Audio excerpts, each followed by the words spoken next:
Good afternoon, crafting friends. This is Cheryl Ann with part 5 of my tutorials. This will be about making your signatures and what kinds of threads to use. So when you're sewing in your signatures, this is my first time using my little stand too, so I have both hands free. You need to get an extra large needle. These are embroidery needles, and I tried one of the large ones here, but it wasn't large enough. So then I found the yarn darners, and that's what I've been using.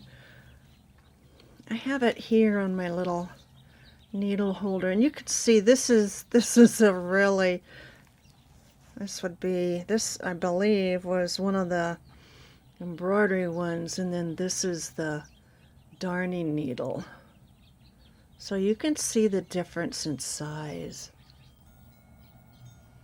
I've also used a number 3 of the repair needles. Those I think I got at Michael's or Joann's. But I recently switched over to the darning needles. Okay, so you really want an extra heavy duty needle because your thread has to get through the eye of your needle. So that's one reason. So then what kind of thread to use? I started with embroidery because these are 50 cents each or thereabouts at Michael's and Joann's. And they have lots of different colors. So one of my first journals I ever made, you can see here, I did use the embroidery thread, and you know what? It's held up really well. I haven't had any problems with it. It's just not one of the heavier ones. So if you have a book, a fairly heavy book that might have more papers inside, you know, I don't really know if you want to use just the embroidery thread. It would work probably if you had a one signature with maybe 10 or 12 pages, but more than that, you're going to really need something heavy duty.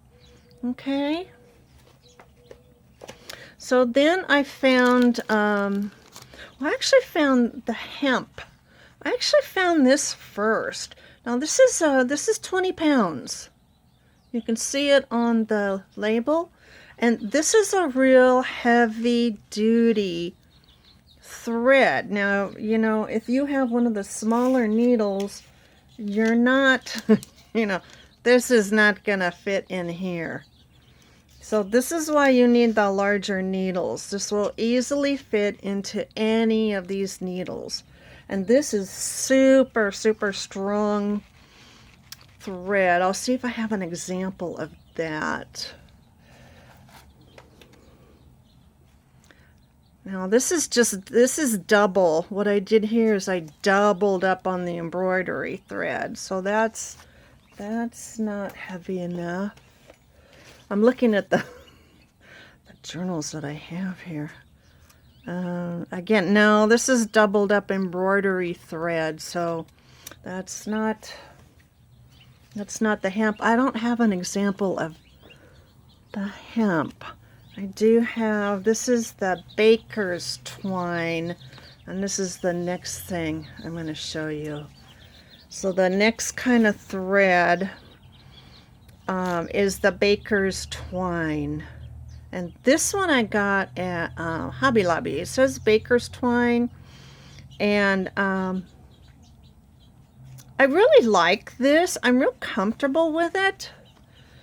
I found this over at Hobby Lobby, and there's all different colors. Everything red, orange, yellow, green, purple, blue, olive, a tan, a black, and I use this a lot. You can see here I've used a lot of that. And then somewhere I found baker's twine like this. Now I just got my first order of waxed linen twine, and I haven't used it yet, so I'm real anxious to use that. So those are the kinds of thread. If you have any questions about the kinds of thread, just post a question in the comments section.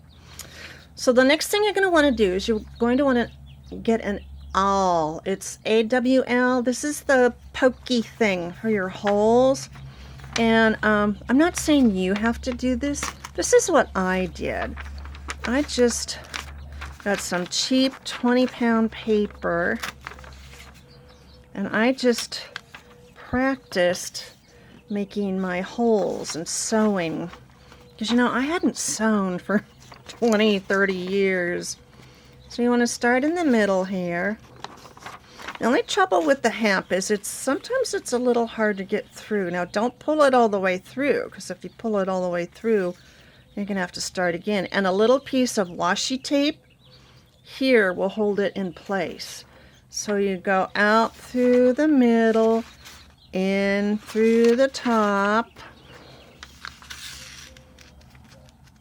Okay, and so you want to pull it. Oops, you don't want to pull your thread through. Pull the other one through. Okay, then you go down to the bottom. I hope I'm on camera.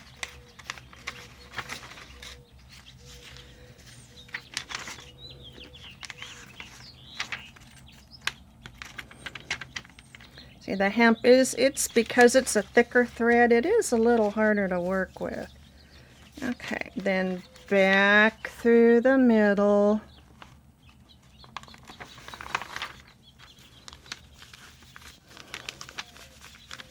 Back through that middle hole. Of course, mine is stuck now. Let me pause it here. I had a real mess. I don't know what I did. And then you want to go underneath, and I just tie it off like this. But I practiced this over and over and over so I could basically do it in my sleep and make a little double knot. And again, this is something you can practice while you're watching TV. It should really be automatic. See, that's terrible.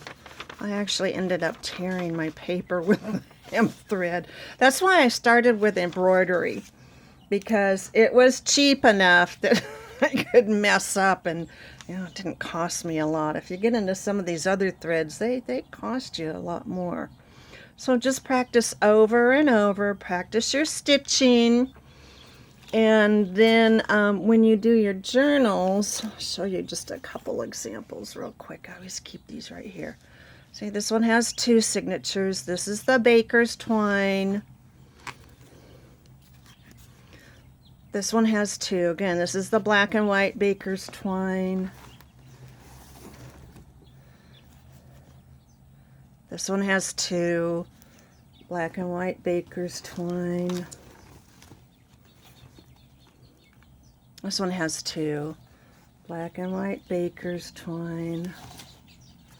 This one has 2 that are doubled up, but it's a single signature.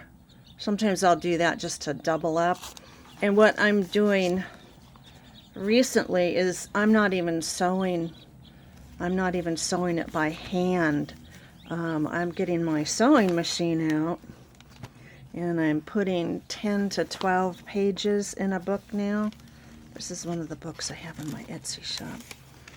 And I just sew down the middle. I don't even know if you can see the stitching with my sewing machine. Just because my hands, I have severe arthritis, which I've inherited from both sides of my family. And I have good and bad days with my hands, so I never really know what kind of day I'm going to have. If I'm having a bad day, I don't sew in my signatures. I use my machine. So I hope that was helpful. Please, if you have any questions, list them below, like I said, and I'll do my best to answer them. You know, I've only been doing this myself for about a year. It'll be a year in June. So, but I have made, I think I'm on number 40 now.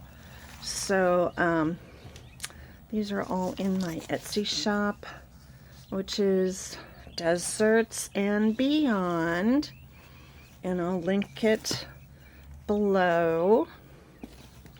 And I hope that was helpful for you, and have a nice day, and go practice your sewing and your stitching and have fun. Talk to you later. Bye bye.